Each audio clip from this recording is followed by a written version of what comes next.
Welcome to the SCORE Business Showcase. We have a super show for you today. And I'm your host, Steve Geyer, and our co-host is Marianne Crochet. And Glad to be here. Glad to have you. And of course, our business today is At the Podium with Beth Stoller. But before we get started with Beth, let's do a little commercial on our SCORE business that we have for our entrepreneurs out there today. Yes, and I enjoy talking about SCORE. So SCORE is a free business resource. Business challenges are real, so don't go it alone. SCORE provides mentoring, training, webinars, and templates, guides. There are frequently asked questions available. So regardless of your stage of business, SCORE has something for every small business owner and entrepreneur. You know, Beth, when you're talking about public speaking, a lot of people cringe. Matter of fact, it's a lot of fear that actually goes through them. They say that people would rather actually be in the casket than actually give the eulogy. How has this affected your business? Hi, thank you for having me here. So yeah, Jerry Seinfeld's famous saying is that people would rather be in the casket than delivering the eulogy. And I can totally understand that. People are, when it comes down to things, people are just afraid of making a mistake and being judged.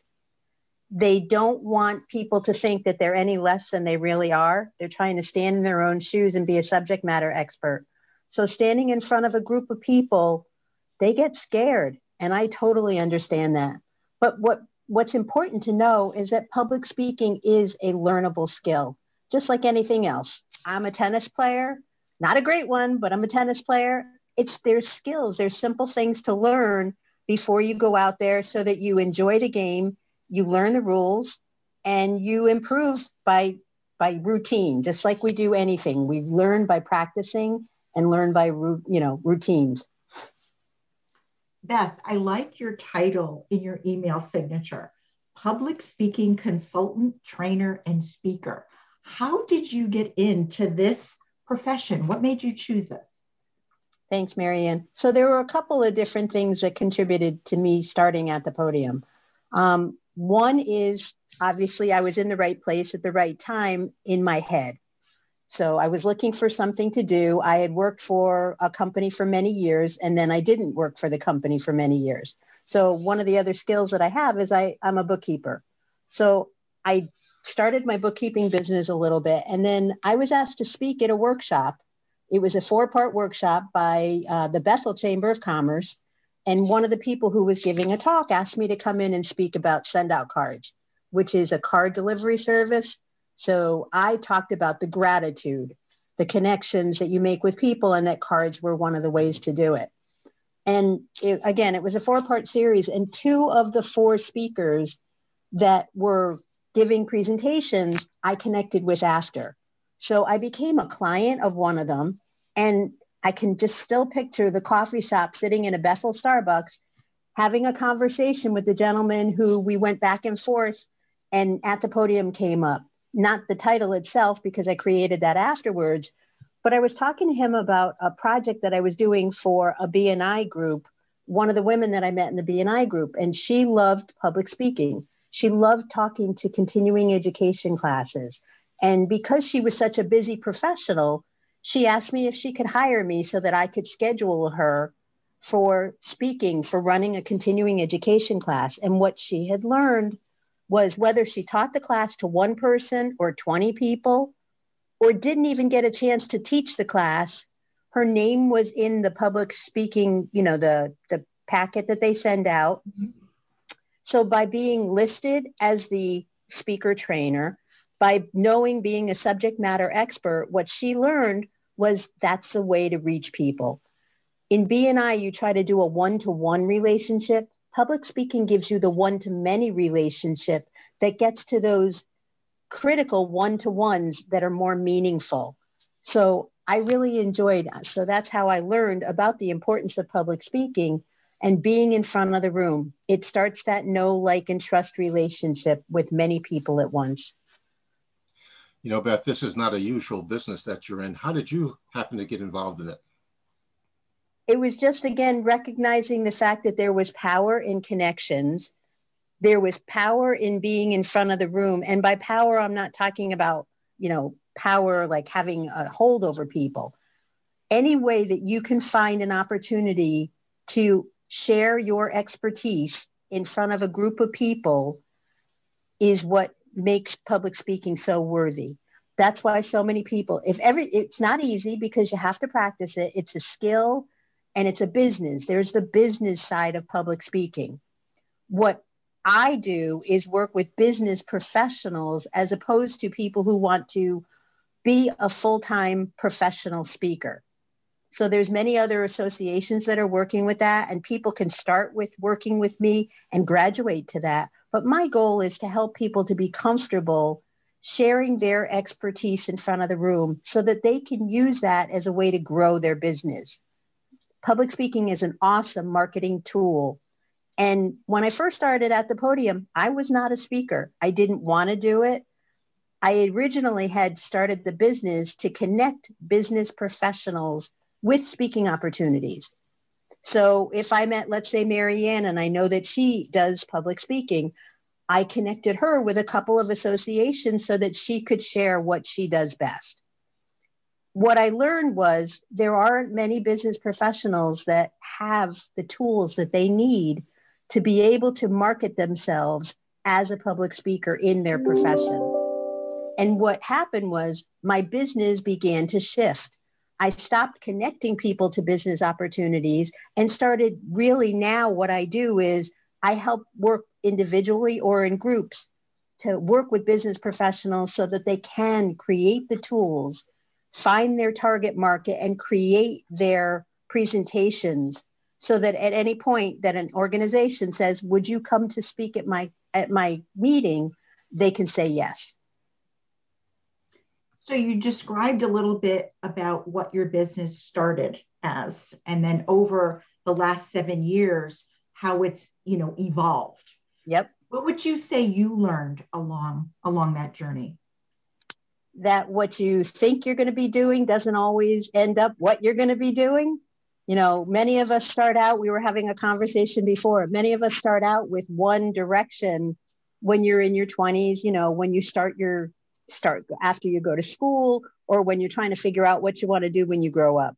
What you want to do when I grew up was to be a social worker. I have a social work degree, but I didn't end up doing that. So you never know where your path leads, and trying to figure that out it's a journey. There's always a journey that we go on. So it helps to keep an open mind and figure out, I think one of the easiest ways that I figured out to pivot were the questions that people were asking me. You have to be open and listening to what your own FAQs are. And when people are asking you for certain things, you have to be able to answer that question if you want your business to grow in any direction. And that's how it took, that's how I figured out when people couldn't give me what I needed to help them find a speaking opportunity. That's when I realized that people needed other kinds of help.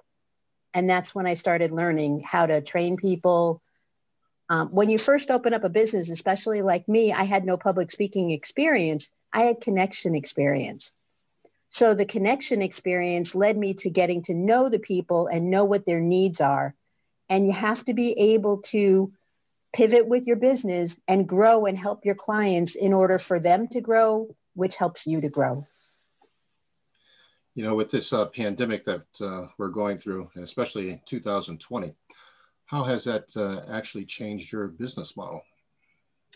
So I used to do a lot more meetings in person like everybody else. And I've stopped meeting, finding the nearest coffee shop to be able to sit and have a meeting with somebody. But one of the things that I really ended up doing is I run a monthly business professional speaker mastermind group. It runs on a Saturday morning. We used to meet in person. And the week that everything went dark, that the world basically stopped, I was like, oh my God, I have to figure out how to do this. I had been on some Zooms, I didn't have a subscription at the time. And I said, okay, this is the time to pivot. And I bought a subscription to Zoom, and I reached out to everybody who was coming that Saturday and said, okay, we're going on Zoom. And my monthly meetings went on Zoom, and they've been very successful. In fact, that even when the world opens, I'm not going to change my Zoom meetings now. I'm going to leave them the way that they are, and we'll figure out other ways to get together into groups. But you have to be able to and ready. There's a way to run a successful Zoom meeting and to keep people interactive. And that's the way my business pivoted, because I lead other groups as well. There's other things that I do on Zoom. And I've learned how to keep people, how to keep people enjoying and how to keep people mostly attentive. You can't help what's going on in front of them, but for the most part, and how to make it an interactive experience that people enjoy. So Zoom has been wonderful for me. And now it's something that I teach people how to lead meetings on Zoom and how to keep it interactive. So you find yourself in a position, just like we were talking about pivoting. You have to flow, you have to roll with the flow, and you have to figure out what works for you and be able to help others for it to work for them. Excellent. I think that's a great example of being flexible and adaptable in business that all business owners or entrepreneurs need to help them succeed. What would you say were some of the challenges that you face, like maybe the biggest ones? Well, like any business owner, and Marianne, I've learned this from you quite a bit, you can't be a one-man band. You start out trying to do everything on your own, and then you find out that you can't do everything on your own. One of the things that I did very, very early on is I learned the importance of figuring out a way to put my message out. So I have a monthly newsletter, and that is something that I hired a person. I adore her. She is like a sister to me now, but she has been by my side since I started at the Podium, at least for the last 3 or 4 years. And I do a bi-monthly newsletter. Bi-monthly? Comes out twice a month. And to get the word out so that I can share what it is, and people need to know, they need to hear from you. So that's another thing that I learned, the importance of being top of mind. As you said, I am an unusual business. So sometime where along the line, when they'll likely remember that they met somebody that has something to do with public speaking. And that would be me, because there's not a lot of people that do what I do. And I learned to keep top of mind, you have to have ways that people can keep in touch with you. So it's not the biggest newsletter in the world, but it's a consistent newsletter. And as I talk to people, I say, is it okay if I share my newsletter with you? Can I add you to that so that you understand more about public speaking, and that if there's anything I can ever do to help you, I'm there to help you. So the one-man band, I hired my writer and editor. And then when I first started, yes, I was learning about public speaking, but I didn't have any products or services because I was just starting. I didn't know I knew I wanted to connect people, and I had to figure out a way to monetize that. So that was a challenge.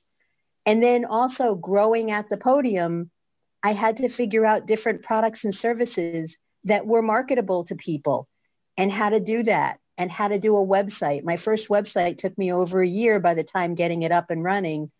And now I'm working on a second iteration that's going much better and much easier. But you learn from all of these steps, the things that you want and the things that you don't want, so that you can become a better business professional.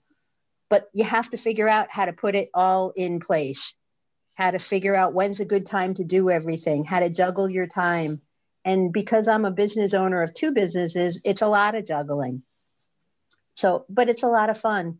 And, even me as a speaker, I wasn't a speaker when I first started, and I've been learning, and I have to learn by, now I can talk to people about things that I'm learning to make it more better for them, because I'm going through some of the bumps that people normally go through anyway. So there's all that kind of learning that goes involved. Now, transitioning from bookkeeping and working for someone else, and then owning your business, what has surprised you the most about owning your own personal business? Well, it's a major life shift. You go from, the gentleman that I worked for, I had a lot of latitude. I could come in and go. My son, I wanted to be there with him. So in that respect, I was very blessed because I did have the freedom that an entrepreneur has to be able to come and go, but you still work for somebody else. So you have their commitments and their deadlines and their wants and their needs that you have to keep on top of mind because you want to keep your job. So although it was them that I worked for, it's still, you have work ethic. So you want to stick to that. But when you start working for yourself, it's a 24/7 job. I have to learn to schedule my fun time. I have to learn to schedule me time on my own calendar so that I have time and, I remember to do my family things. You come to a point where you start to feel guilty that you're taking time away from your business. But then again, it's a pivot. It's a mind shift. You have to take time away from your business because you have to be a person. And you learn that when you're in your own business. And because I started my business in, later in life, you also come at it with a different set of skills than you would coming fresh out of college. Not that there's not, younger people that start awesome businesses, but they have a different mindset. And I think being a little bit older, it was a little bit more of a grounded mindset. And you learn the importance of, keeping things in perspective. And it's hard. I still say it's hard to walk away from the computer, especially when it sits in the corner of my family room. Well, when you love what you do, right? That's exactly what happens. What would you say, Beth, is something that people wouldn't really understand about your business? Well, public speaking is something people don't understand. So from that get-go right there, they don't understand the importance of public speaking besides being the person in front of the room and the subject matter expert. Public speaking does so much more for you as a person. We all have those times like we first started. We're talking about a eulogy. We talk about a eulogy and a toast. We all have those personal times that we have to say a few words in front of people. If you learn to be a public speaker, you're always concentrating on what your words say and how they're heard. And that's in your personal or professional life, that's a major skill to be conquered. You want to be able to develop speaking self-confidence. That's what speaking does. You want to lead a meeting. You want to be able to, there's so many community organizations that people want to be part of. And the best way to be part of that is to dive right into the leadership and public speaking skills. Just putting yourself out there, all of that comes and helps you to be a more well-rounded person. And it's wonderful, but it's amazing. It takes time and it takes a little bit of practice and it takes putting yourself out there, making yourself a little bit uncomfortable to do what is eventually going to be excellent for you as you grow in your personal and professional life. Now, Beth, what would you say that your clients love most of all about what you offer? I don't want to toot my own horn, but I think they enjoy working with me. I think I bring a comfortable feeling and a grounded feeling to doing something that is very nerve-wracking. I also believe in no matter where I am, again, I run a couple of different organizations. I believe in networking and education. So those are my two most important things. And I think that helps people when they believe in those kind of things. It helps that sort of bubbles out.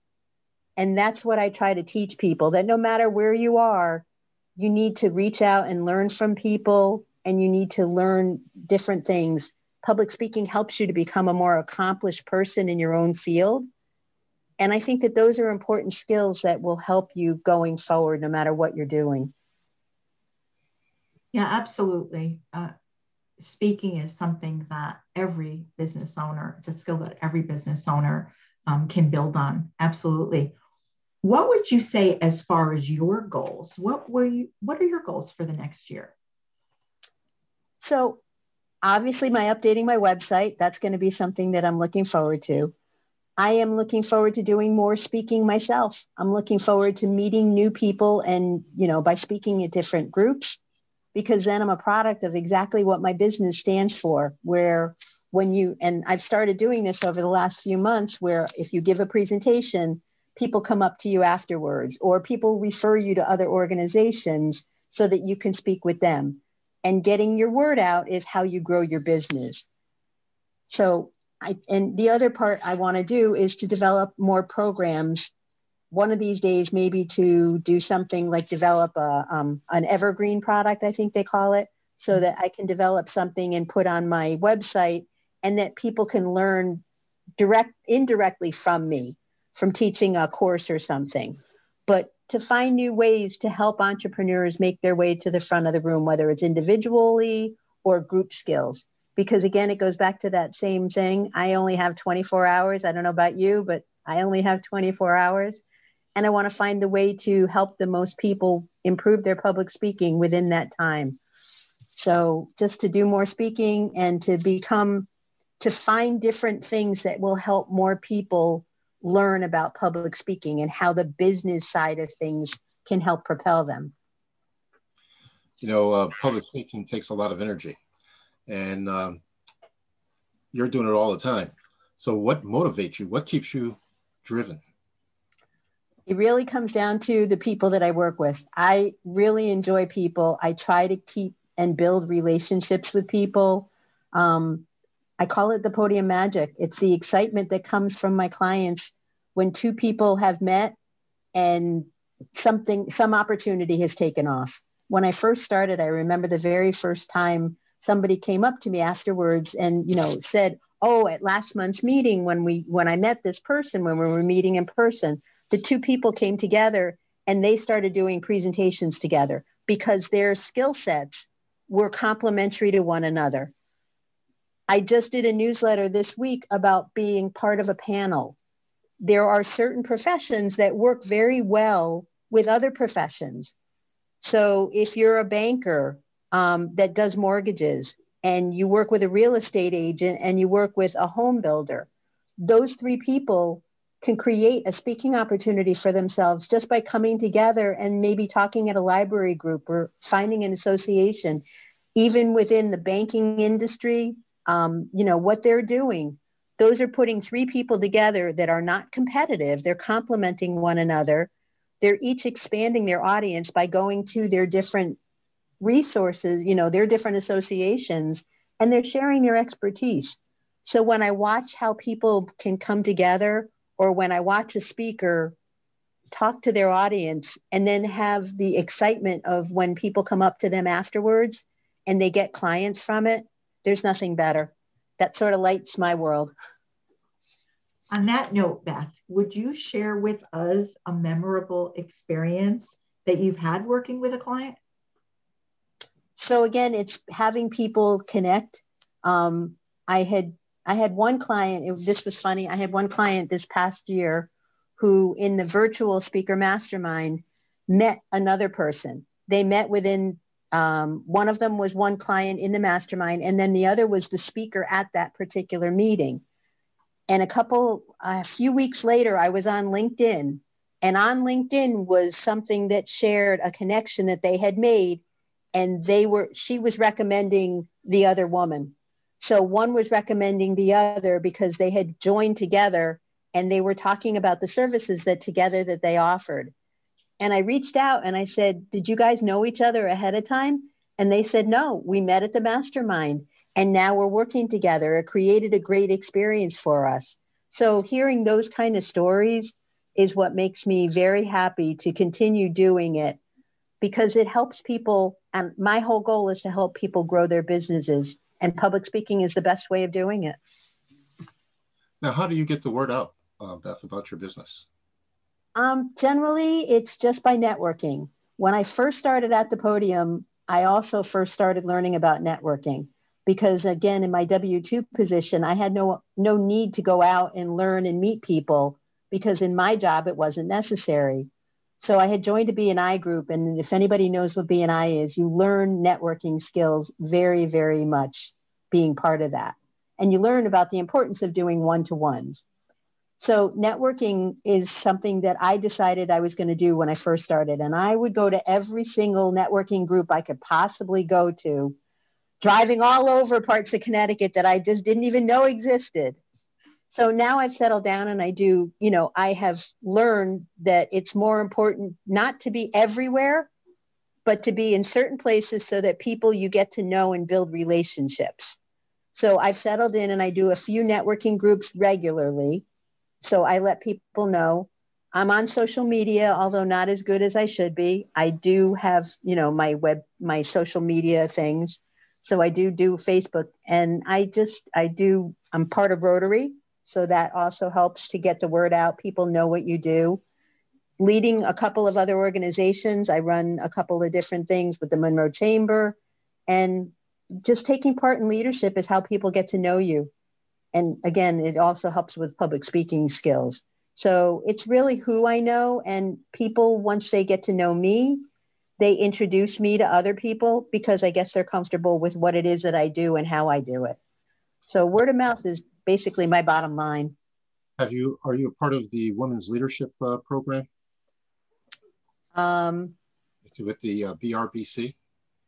Oh, I was part of that for a while. That was one of the organizations I kept going to. So yes, I was part of it before it changed and everything changed. Yes. So I'm on the BRBC. I'm a member of that. I'm part of the chamber board there. I'm part of the Monroe Chamber. So again, getting to know me, people getting to know me just by being part of different organizations. Thanks.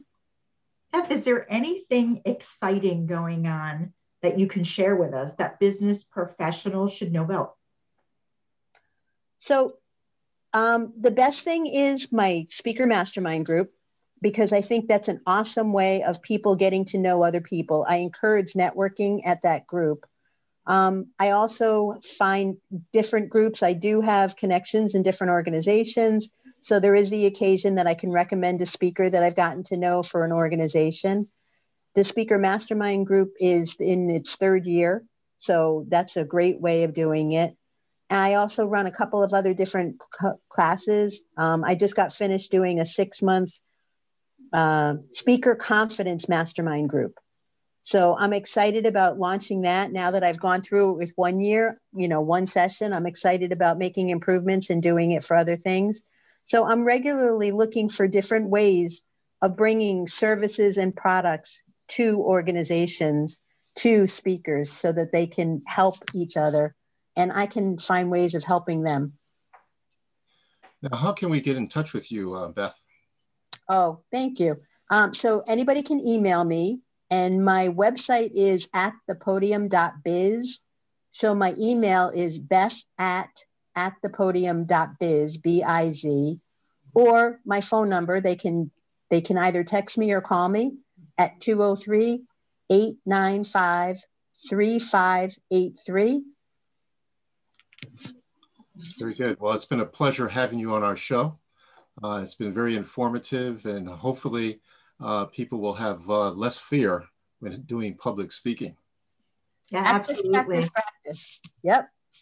I've used some of Beth's services, and I think the one thing that it instills is confidence. I like what you said about having business owners or entrepreneurs see themselves in the front of the room. That's amazing.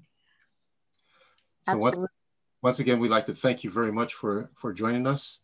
And to our business audience out there, we'd like to thank you for joining the SCORE Business Showcase. To your success. Thank you.